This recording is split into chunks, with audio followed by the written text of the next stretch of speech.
Hey everybody, welcome back to another Dice Tower review. My name is Z Garcia. And I'm Roy Kennedy. Today we're going to be taking a look at the latest Unmatched set. This is a twofer, Houdini versus the Genie. This is, of course, you can play these two characters against one another, or you can take this box and mix it with all sorts of unmatched stuff you already may or may not have. So we're going to be talking a little bit about these two characters, what they feel like, how they play, what we think of them. What we're not doing, and I'm not going to be doing in the overview, is teaching you how to play Unmatched. There's a lot of Unmatched videos already out there. I think you've done that a few times. I've done it at least twice. You can just check that out and look up some of the previous videos, and if you're curious about how the game plays in general. If you just want to see these two, I'm going to show you in the overview what comes in here and some of their vibe, and we'll be right back. So here's everything you are getting in the box. You've got your map, which is double-sided. Same map on both sides, just different styles. This is King Solomon's Mine, by the way, and the main idea here is that you've got these symbols that are secret passageways leading, as you see, away from a location. You can go from one to any other for one movement point. So as the Genie, or anyone else, of course, if I happen to be moving 3, I could go 1, 2, and then say I could go through this secret passage here, whoop, and come out there for 3. Now these are not adjacent for combat or anything like that. They are simply adjacent for movement. So that's the main idea, and of course there will be some tight corners in here, and here's a pretty good tight corner, and you could sit someone there and block that passage, of course. So some tricks that you can pull off using this map. Then we've got the two characters, Houdini with a sidekick, Bess, and we've got the Genie, no sidekick. So let's go ahead and take a look at these two. We will begin with Houdini here, who has a health of 14, 2 moves. Bess has 5 health.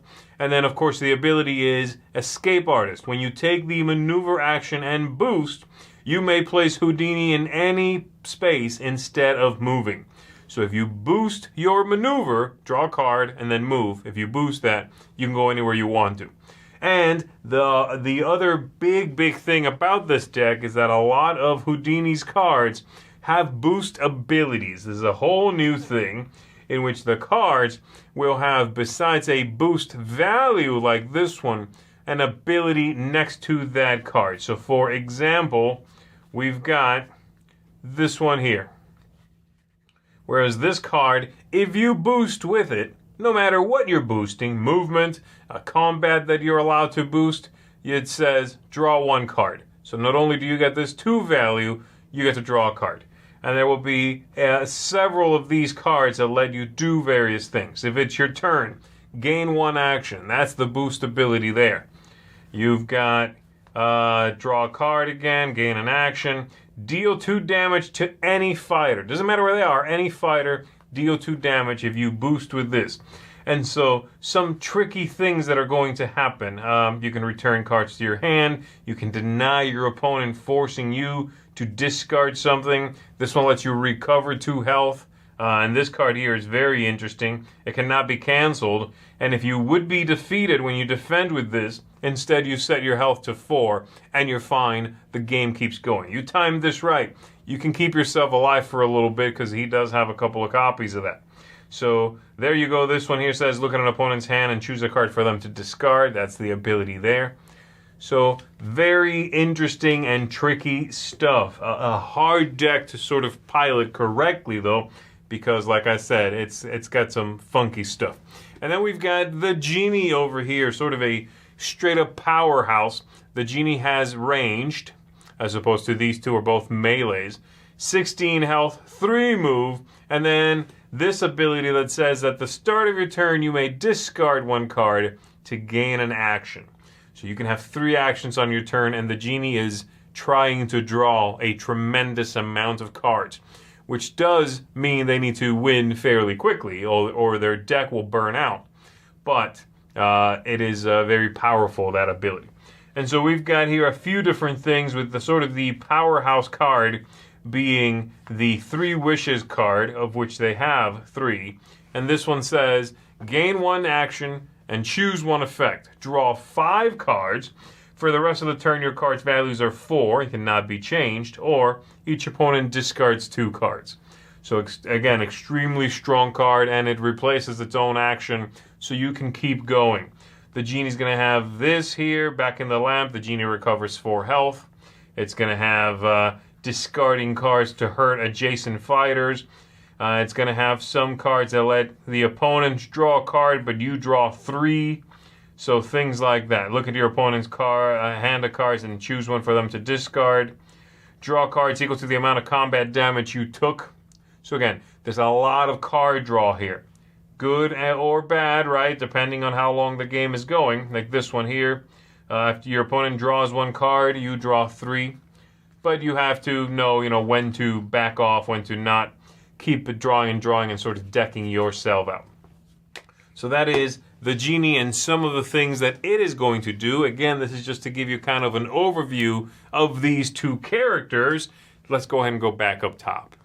All right, there you go. So that is Houdini versus the Genie. We have played this a few times. We've gone back and forth swapping these 2 around. And there's a lot to like here, I think, at the end of the day. I think this is my main takeaway, as I was telling Roy, is I think this is a great set to mix with other sets. Gotcha. Right? Like, that's the best way I would describe this. I would say, yeah, this is a really good set. If you already are into Unmatched, jump on this one. You've never played Unmatched? Get, like, Battle of Legends or something. You know what I mean? Like, I wouldn't necessarily say this is a good starting one. Right, exactly. Yeah, I mean, we both really enjoy Unmatched. I mean, that's why we're here on the review. But, like, this set, I think, I do agree. I don't think this would be a good jumping off point because the play in this feels a lot more like if you played the Jurassic Park with the T-Rex versus the one of the doctors or whatever. Yeah, Ellie's. I forget. It's a little bit more nuanced to play. I think this is. I feel like it's a little bit more advanced as well because you have a lot of the Genie is running around. He's drawing through a deck super quickly, tons of card draw, getting extra action. So it's a little bit more interesting. And then Houdini is just an escape artist. Yeah. He just runs and runs and runs and runs and tries to dodge your opponent, kind of control the board, run away, hide, and then do a massive, gigantic attack. It feels like playing like a combo deck almost. Like you need to get the pieces together. Once you have the pieces in your hand, figure out which strike, Yeah. Well, you were talking about Magic the Gathering and how this feels. Houdini feels like playing blue. Yes. The combo color, for lack of a better term, in Magic the Gathering. It very much is that. And the Genie is a powerhouse. Right. Who sort of fizzles out quickly. They are an aggro, short-distance runner. Right. If they don't get you quickly, then they just sort of go up in smoke, right? That's the idea. I do like both characters, though, and I think they are both bringing something new to the table here. Oh, for sure. This is an interesting set. Weird thematic thing between these 2, but I guess they've all done cool. that. It's like magic. They're both magical, right? Yeah. So you have the Genie, and then you have Houdini who's doing the fake magic tricks. I don't know. It's kind of fun. I mean, I really do like the new mechanics with Houdini as well, with the whole, like, boost cards do things now. Yeah. And the fact that he has all those interesting stuff. It's cool to see how they still iterate like interesting new mechanics with each of the characters they add to this game, which is always exciting for me. And just finding new design space without changing the rules necessarily. They're not introducing a new card type. There's no extra deck of cards with a new ability. It's the same cards twisted up a little bit. And that's very clever. So, yeah, there you go. Again, for me, I think this is one that I would definitely recommend if you are already a fan of Unmatched, you want some more characters, these sound good. And I'll tell you, I think the Genie is a fantastic introductory character. Ah, yeah, I could see that. I think Houdini is not a good introductory character, but if once I mix all this into the rest of my playset, all the stuff I've got, if I was teaching someone, I might give them the Genie. Yeah, they're just going to have lots of card draw. Oh they're my gosh, it feels so man, good. Powerful, get to play lots of cards. I mean, one of the drawbacks might be they might be reading a ton because they just have so much in their hand. But I do think it will be an easy character to play overall. Yeah, and they'll feel powerful, So for me, this is going to get an 8 out of 10. I think it's a great set. I definitely would recommend it. Just kind of know where it fits in the timeline, I guess, of Unmatched. I really enjoy Unmatched in general, and I like the Genie so much that it kind of pushes up for me. So this is 8.5 for me. I can't wait to play the Genie against even more stuff, just because that's the play style I like. Fast, hard-hitting, a lot of fun. Yeah, there you go. So 8.5, that is a seal of excellence, folks, for Unmatched, Houdini versus the Genie. My name is Z Garcia. And I'm Roy Kennedy. We will see you on the next one. Take care.